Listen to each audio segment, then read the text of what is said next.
प्रभु, क्या संसार में केवल सुख का होना संभव नहीं है? प्रत्येक आत्मा का लक्ष्य केवल सुख की प्राप्ति ही तो है।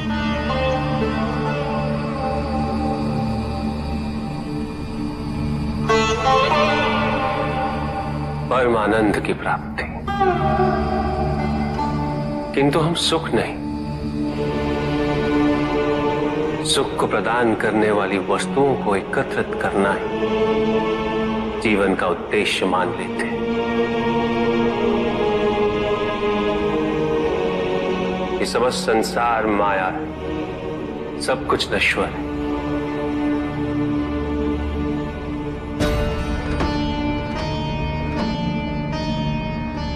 जिन वस्तुओं को हम सुख का स्रोत समझकर एकत्रित कर रहे हैं वो सदैव नहीं रहेंगे। जो व्यक्ति सत्य को जानते हुए भी लोभ का परित्याग नहीं करते, वो सदैव इन्हें खोने के भय में जीते।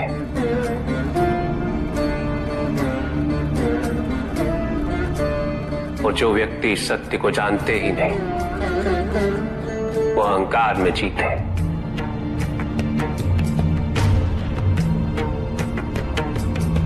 और जहां अहंकार और भय उपस्थित हो, वहां सुख कैसे रह सकता?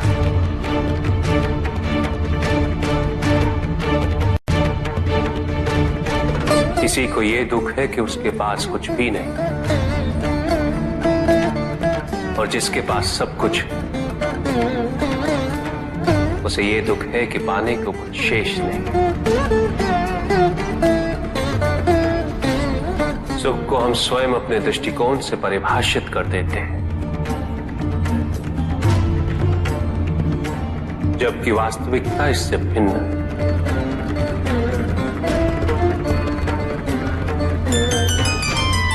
इसलिए आवश्यकता है अनासक्त रहने की।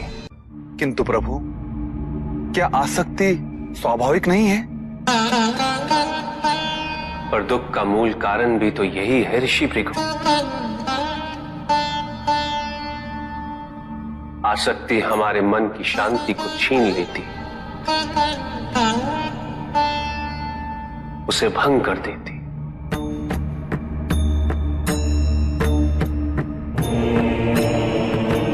हमारी बुद्धि को स्थिर नहीं रहने देती, उसे चंचल बना देती।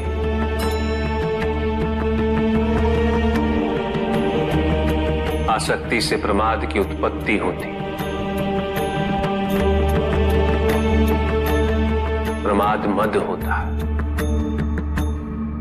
और मद अहंकार का स्रोत है। और अहंकार पूर्णतः अशुभता में परिवर्तित हो जाता है, अर्थात आसक्ति अशुभता की जननी।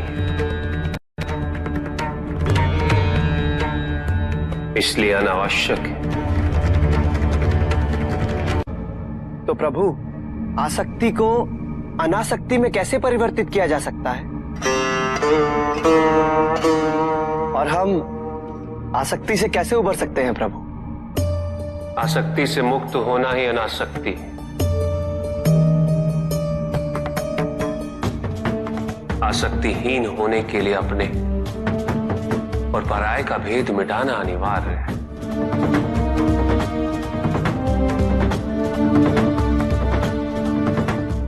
और यह तभी संभव होगा जब हम सुख की खोज बाहर नहीं, अपने भीतर करें। जब हम यथार्थ को पहचानें, उसे स्वीकार करें।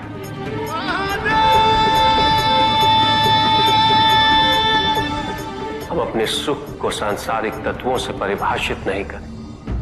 जब तक हम ऐसा करते रहेंगे, हम बंधते जाएंगे। जब हम स्वयं अपने भीतर झांकना आरंभ करेंगे, हमारी मुक्ति का मार्ग स्वतः प्रशस्त होता जाएगा। महादेव, आपने हमें दुख का कारण तो बता दिया, किंतु हम भाई के बारे में भी जानना चाहते हैं।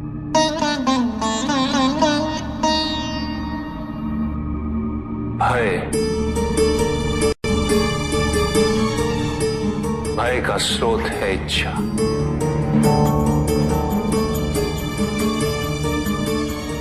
पाने की इच्छा होगी तो उसे खोने का भय भी होगा।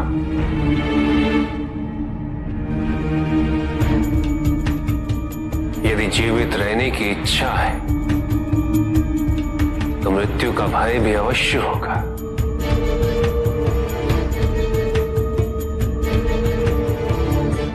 किंतु केवल मनुष्य ही नहीं,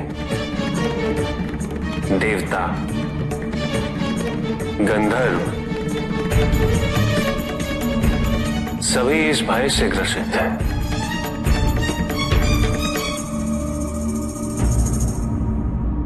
क्योंकि इच्छाओं से मुक्त कोई भी नहीं।